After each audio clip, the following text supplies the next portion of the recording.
Okay, so this is part two. I had a part one where I talked about when America was great when I was a kid, when my parents, when they got married, it was great. Crime was non-existent, and it kind of went that way also when I was a kid. It wasn't too much crime. There was crime, but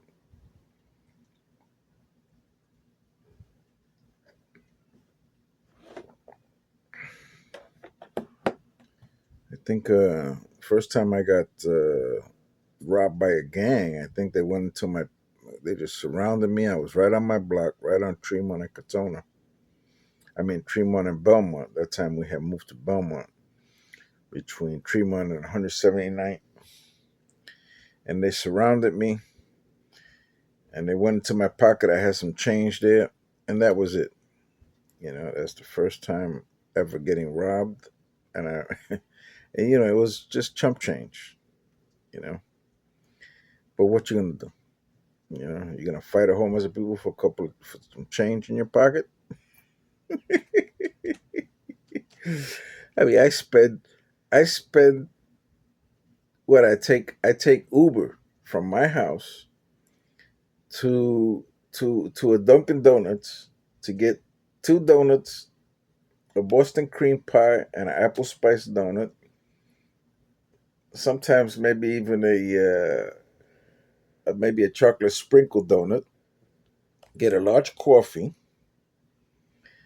no sugar, just large hot coffee with milk and coffee and no sugar, and then I take a Uber back. And sometimes I stop at the convenience store to pick up I don't know, some Cracker Jacks or something. I mean, I just bought a box of Cracker Jacks. You know, I didn't. I always was expecting like the small box of Cracker Jacks. You know, but now they got this. But now they got these big boxes of Cracker Jacks, and inside they have like I don't know, like 30 little bags of Cracker Jack. And instead of the prize, they give you like a little. I guess it's supposed to be like for an arcade, maybe an online arcade. I don't know. It says arcade on it, so I don't know. I haven't even checked it out yet. But uh, that was when America was good, man. You know, many people had their own businesses. It's not like now. When I was a kid, if you wanted to fight with somebody, you would say, "Oh, I saw your mother on the welfare line. I saw your mother on the food stamp line getting that government cheese." That was fighting. And then it totally changed. I remember by the time I got to be a grown man and I started hanging out with my cousin who wasn't a Christian and her husband wasn't a Christian. And we started talking about the whole food stamp thing. And I said, I really don't understand it. And then they said, well, why not? And I started thinking, I said, it's strange how times have changed, you know? I mean, look at the story of the Cinderella Man. Cinderella Man. If you ever saw the movie with Russell Crowe, it's a fantastic movie. One of the best movies, not only boxing, but everything, man. Motivational and everything, you know? And what does he do? He actually paid back the money that was given to him for his welfare, for being on whatever relief or welfare, whatever they called it back then.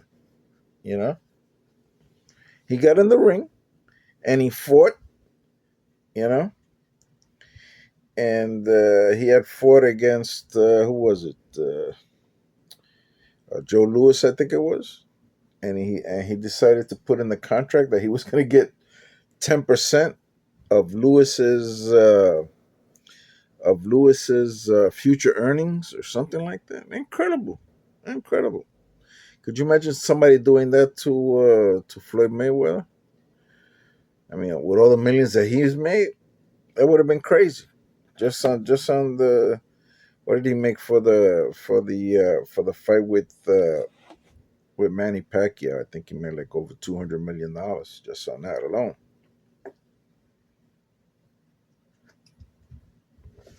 Maybe Hill should give me a commercial with them. You think I like Sepher?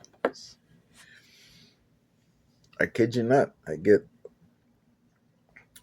25 gallons, at least 25 gallons of Hill waters per month. Per month, that's almost a gallon a day that we use here in the house. I think out of that gallon that we use here, I think I use maybe three quarters of it. I'm like a sponge, man. I'm like a sponge. Maybe I should change my name to Sponge Victor. Sponge Victor Short Pants. There you go. Short Victor Sponge Short Pants. Because I'm always with shorts on. Because it's just too hard for me to put on long pants with the double stroke I had 40 months ago. That's just too hard for me. It's putting on shorts, and sometimes it's hard. I gotta go now and get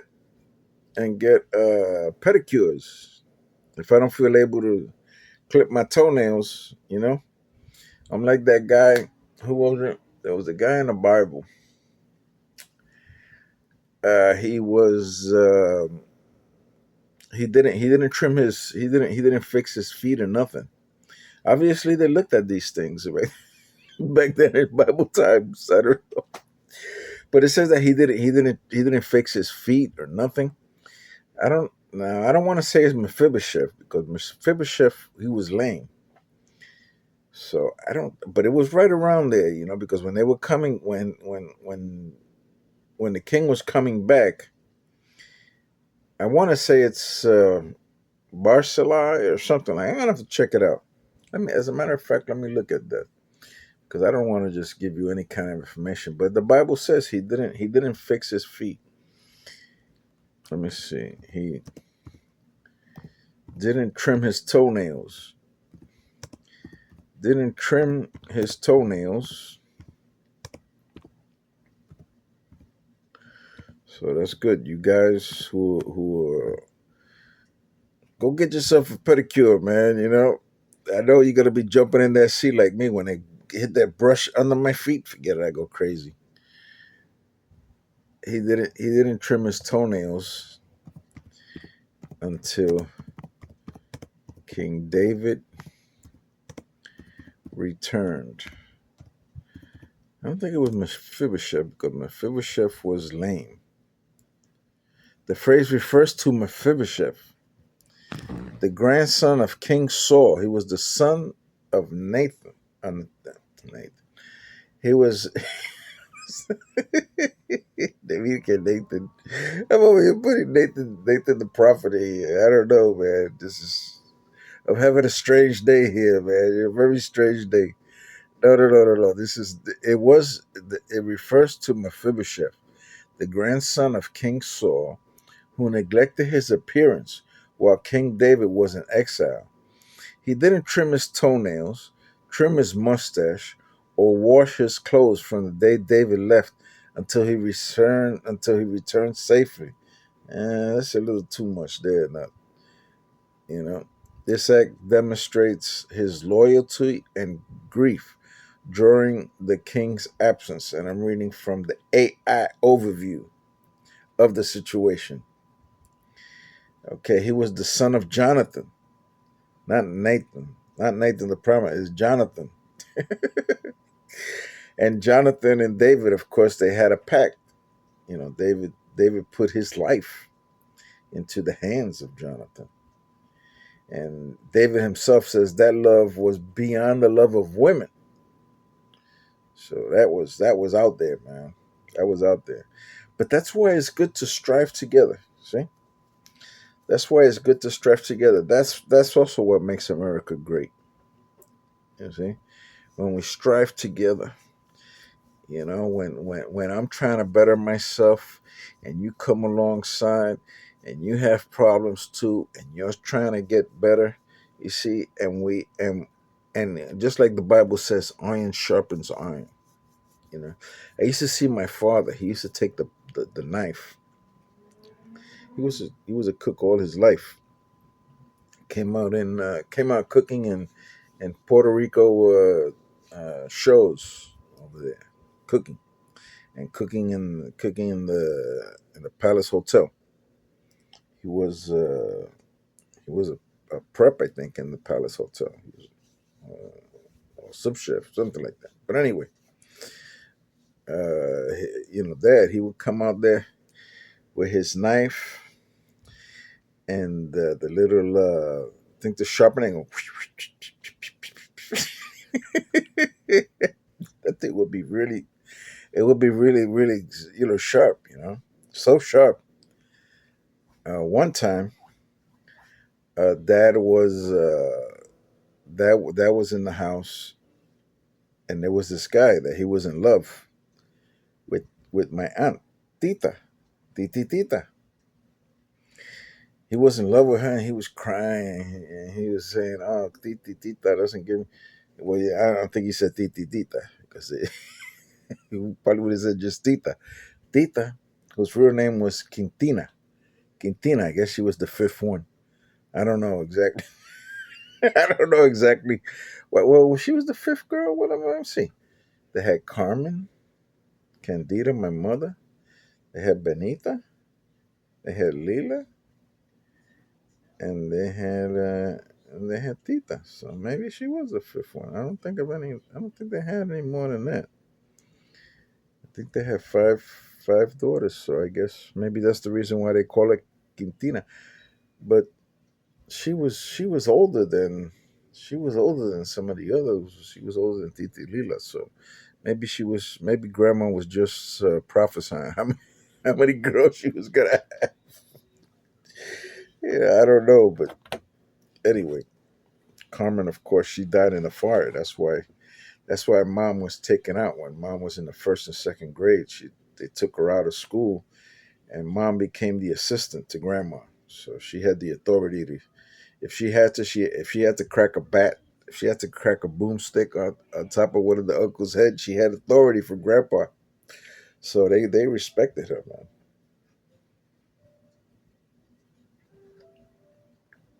So much so that mom told me the story that one time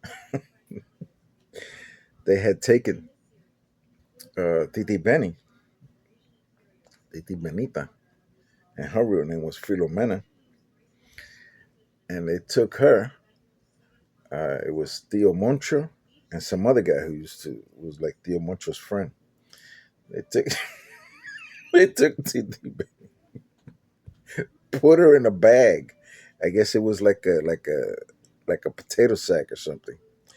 They tied the sack up to this real flimsy little branch, and they would push it out. They would, and my mother said, she said, if that branch would have broken, or if that rope would have broken, or the bag, Benita would have gotten really really hurt. So Mom went over there, and she said take her out of that bag right now, or I'm gonna tell Grandma or Grandpa. And that was it. That that ended the festivities right there, because grandma, you used to see her all nice with her eye with her grayish eyes, and she was small. She was small. She was always smiling, but that wasn't us, you know. To the kids, it was totally different, man. My mother used to say that she was a firecracker. She was out there. She was like, she was like really something, man. One time, according to according to what mom used to say. And this is also what made America so great, because there was a lot of respect for your parents. There was a lot of respect for elders, which we don't have anymore. You know. So the thing was that my mother had decided to go to a to one of these fiestas that they had, and I don't know who she went with, but anyway, they went on the Ferris wheel. The Ferris wheel's going, and who happens to go over there? Grandma. And grandma. Every time the Ferris wheel would come around, grandma would be like, "I'm gonna get you." I don't know why. I don't know why. That was the devil's wheel, man. That was. But they had a respect for grandma, man. Well, the Bible says, your parents, they disciplined you, uh, at how they thought, how they thought fit, how they saw fit, and you respected them for it.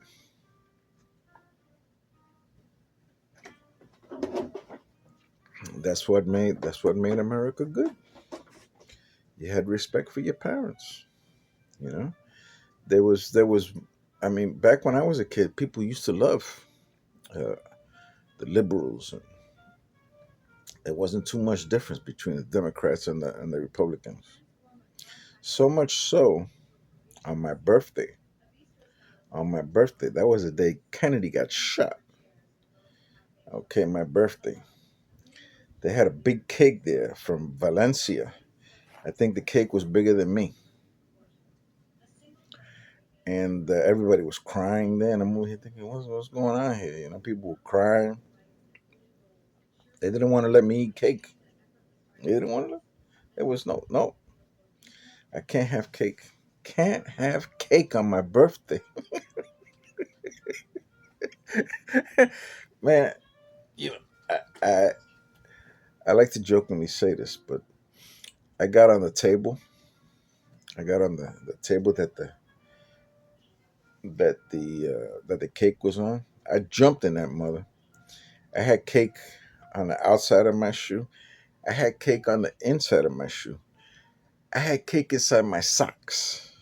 Okay, and our dog Runny, our dog was he was loving it. He was loving it. He was eating up the whole cake. And then good friend of my family, whose name was Lito.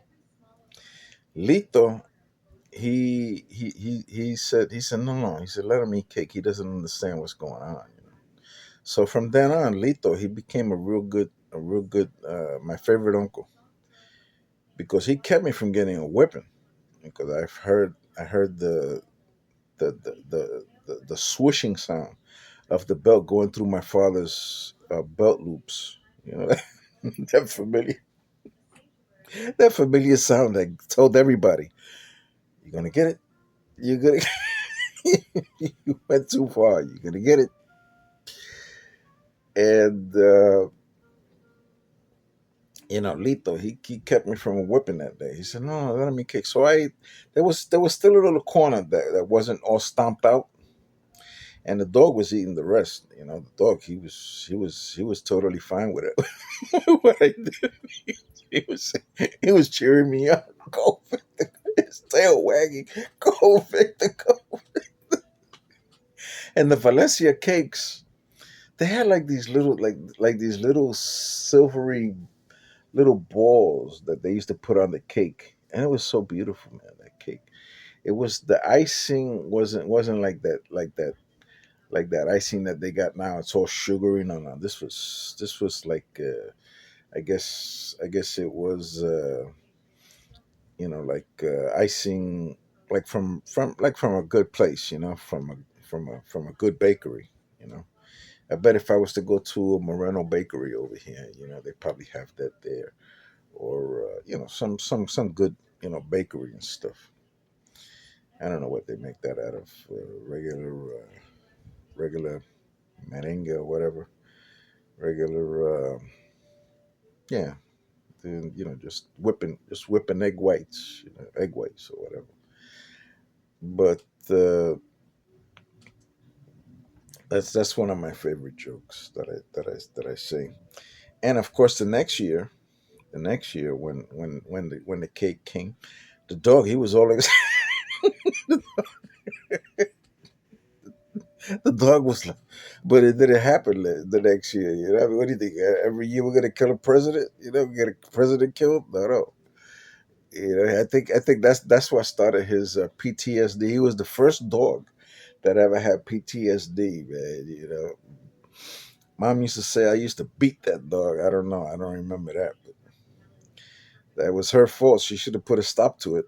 I'm sure if she was able to put a stop to our uncles doing their things, if she had that kind of authority back then, imagine her house. She was the only one who hit me, not dad, not dad. But that's what made America great. You know, it made it fantastic, man. I mean, one time I remember when we used to live in Avenue St. John and over there by Fox and Avenue St. John. That was all the way down there by St. Anselm's, and that's south. That's really South Bronx there. And we used to live there, and the how do you say they used to have a playground across from the how do you say from the Catholic school that I used to attend. I used to attend Catholic school, and sure enough, um, when I went there, there was a uh, there was a playground right across the street from the playground that they had, for which had nothing. The playground they had there at the Catholic school was nothing. All it was just concrete. That's it, and a fence, nothing else. So what was our fun? What did we do for fun? We used to grab the booties of the eighth graders and then go run. And then the eighth grader would come running. He'd be like talking to one of the girls, and then we come back, grab his butt and go running. So that's but so anyway. Yeah, so going back to the playground. So I went into that playground, and then you had those not really like a curved monkey bar. So we used to just walk all the way up and all the way down. And then they had the regular monkey bars, which was kind of like I don't know, squared and going up maybe two or three levels, and that's it. You know, I think it was like 16 on the bottom, four, and then one at the very top. That was the monkey bars that they had back then. And I don't know which one it was. I think it was on the curved one that I think as I was going up, I slipped or somebody pushed me or whatever. Bang! And I had a big bump on my head. It was going,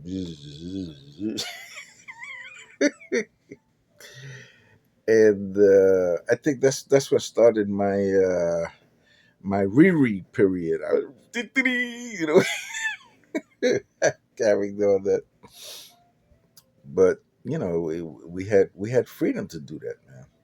You know, we had it's not like now where they try to prevent everything. Back then, if you wanted to go on the giant swings and you wanted to let go of the swings and you wanted to go over the double fence and land on the grass, You did it. You know, would some kids get hurt? Sure, they'd get hurt. There was no rubber, no no no rubber on the playgrounds and nothing like that. Sometimes we would have competitions to see who went the furthest. On the swing, who could jump and go the furthest distance. Not necessarily the highest like that one with the double fence. We would see who can go the furthest distance. And hopefully, the person wasn't too hurt. You know, at the end of the game. But hey, that's the way it was. Um, I mean, we did all kind of dangerous things. The Third Avenue L in the Bronx.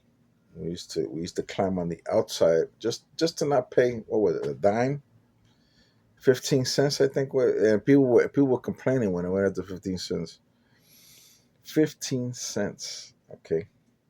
And some of us even had train passes. We didn't care. We just used to go through the top there, go through the top because a lot of guys they had like girlfriends that they would go up to up to like where the white people lived up in the northern Bronx. They would take the L train all the way to the end, and then take the two train going all the way up to whatever, and then they would visit white girls over there.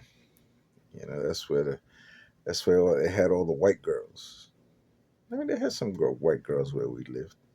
I'm not saying no, but what I am saying is that we didn't have that many. There was some that stayed there, but not many, not many.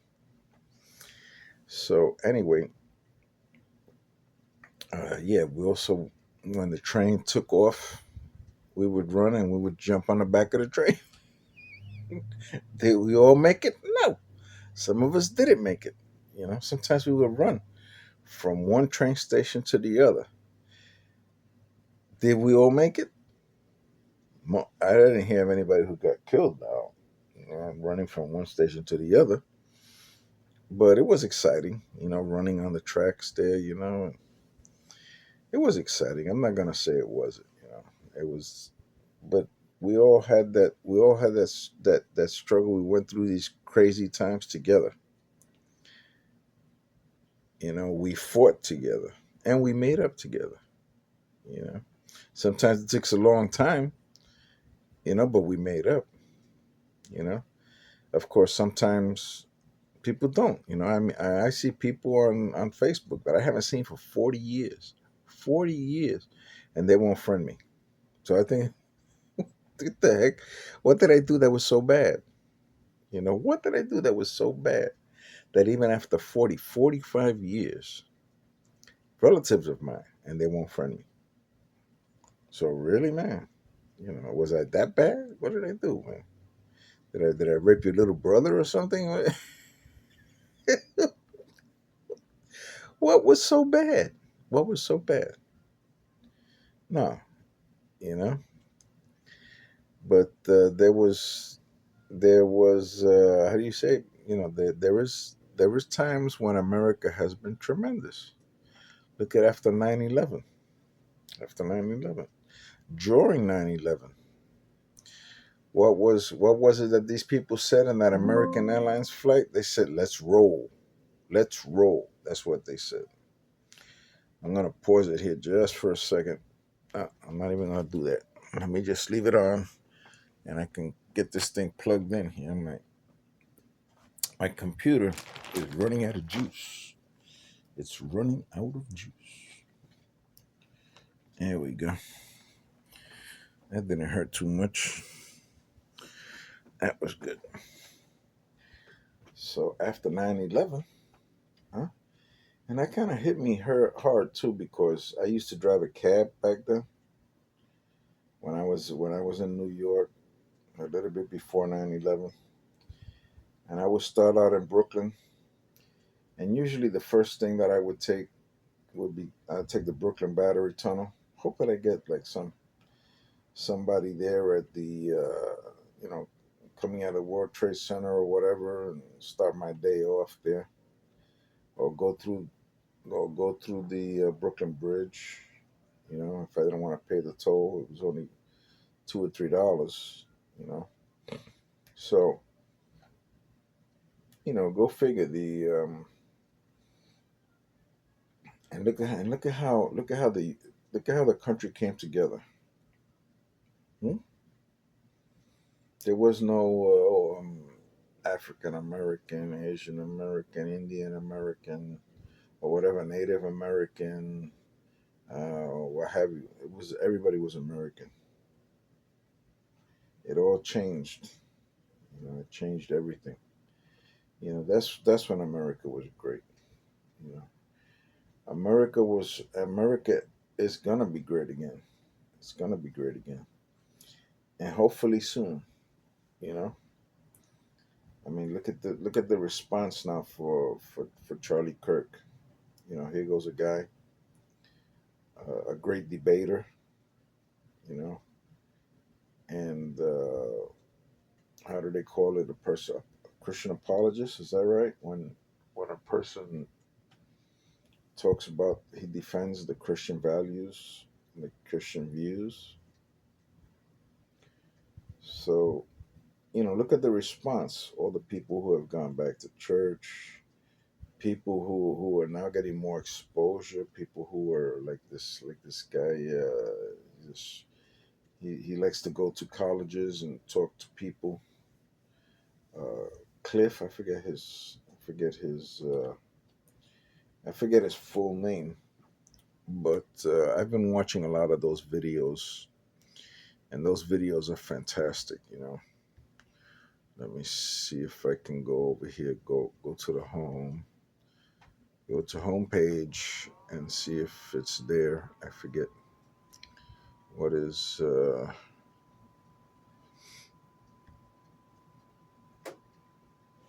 Let me see if I can find the content. No. What is this here? No. Let me go home and see if I can find the Cliff. Search Cliff. I forget his full name. Cliff. Is it this one? Cliff Metro? Let me see. Yeah, that's it. Latest from Give Me an Answer with Stuart and Cliff Metro. See, like this. See, is Jesus just a metaphor? Or if there is no God, why do we have value? Give me an answer. And then this other one here says Stuart and Cliff uh, Netru, I guess it's pronounced. Is Jesus just a metaphor? Give me an answer. So that's what makes America great. That we debate. That we have this freedom. You know. Just the other day we had a No Kings protest all around. It wasn't that many people, and of course there was a lot of people who were probably paid. You know. I mean, that's George Soros's, project, to pay for protesters and this and that or whatever. So anyway, but we have that freedom. We have the freedom to protest.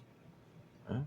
And I thought it was kind of funny that some of those protesters had masks, but yet they want the ICE agents to unmask as they're doing their job. I don't like that. I don't think that's right. But anyway, we have that freedom. We have certain freedoms that other places don't have. We have the Second Amendment to bear arms. Right now, if I want to, I can go to this place over here. Actually, it's called Second Amendment, not too far away from me here in Brandon, and I could go over there and I could apply and I could buy maybe a little two-shot Derringer or a four-shot Derringer or a 357. You know, I'll be over there like 30 Harry. Make my day. Well, punk, you think you're lucky? Well, punk, think you're lucky? What?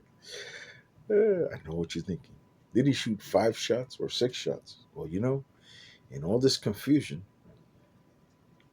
I forgot myself. But seeing that this is a 357 Magnum and it'll blow your head clean off, you gotta ask yourself, are you feeling lucky, punk? Well, do you? And the guy puts his hand like real close to the shotgun. Then he goes back, and then he says, "I got to know. I got to know." And then Dirty Harry comes with the gun, and it was empty. That's really something, man. I guess, but that's what makes America great. That's what makes America great. Look at so we talked about the different freedoms. How about illegal searches? Illegal searches, man. You know, I mean, they just can't come and search my car like that if I'm driving. They have to have a reason for that. They have to have a reason. I would never consent to that because I've seen YouTube videos of cops that throw drugs in the car. So I would never ever, even though I mean, I was driving Uber and Lyft, so that those drugs could have been anybody's. You know, but I'm not gonna go through that hassle. No, no, no, no. That's what makes America great.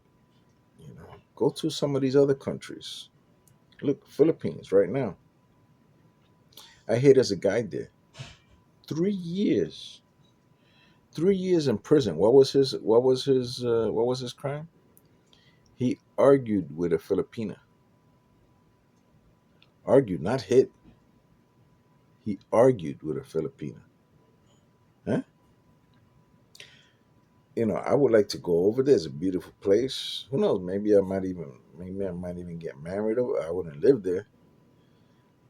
3 years because you argued with a Filipina?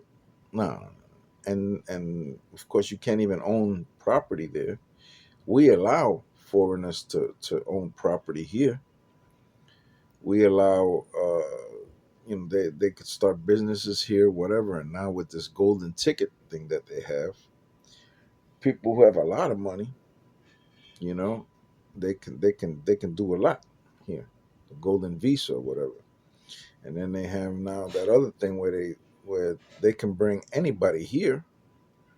They could bring anybody who is like needed. Like let's say if somebody really needs a particular worker. Let's say they need whatever the next Victor Perez. They need the next Victor Perez, and they gotta have him. You know, so they can bring him over here. They could pay $100,000 a year to keep him here, plus the salary or whatever. So that's just. But see, we have that. That's why people want to come over here. That's why you have all these people who want to go to school here. All these people who want to work here. People dream of coming here. See, that's what makes America still the greatest country. Maybe we're not as great as before because now things have changed. Now we have a whole mess of illegal aliens here, and it messes up everything. It messes up everything because first of all, we don't even know how many got in here. Second of all, they're a drain on our resources, on medical services and all kind of services. You know, I mean, if they're gonna let people immigrate here, bring the doctors and nurses. Keep on bringing doctors and nurses. Let them come from other countries. Keep on letting them come. and eventually the prices will go down, because the availability will be there, you know. And competition is good. Competition is great. Competition is what makes us better, but how do you say real competition?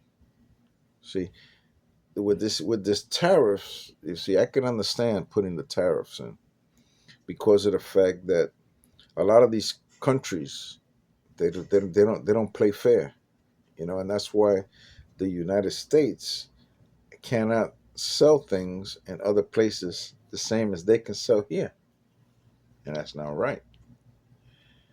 That's not right. And another thing, look at China. They don't respect our copyright laws, intellectual property, anything. They don't respect it. As a matter of fact, I'm thinking that there's probably a Chinese guy over there saying my jokes. You know, probably going like this, probably going, "Hello, I'm pregnant." You know, which is something you might hear me say. You know, so hey, I that's that's what I got for part two, and we're still the we're still the greatest, and we're gonna be even better still once we stop all the crime. hmm, just like President Trump did to Washington D.C. eh? Just like he's doing over here to Memphis. And I'm sorry, I wish Governor DeSantis would ask the same thing here. We could use less crime. Why not? Why not have extra police? Why not? You know, I mean, I would welcome. I would definitely cook. I would definitely cook some of that famous drunk cinnamon chicken that I do that people ask me all the time for. You know, or other things that I cook, and I would certainly do that. You know. So anyway, God bless everybody, and that's what makes America great. And if I decide that there's even more stuff, I'll make a part three. Okay, God bless everybody. Bye.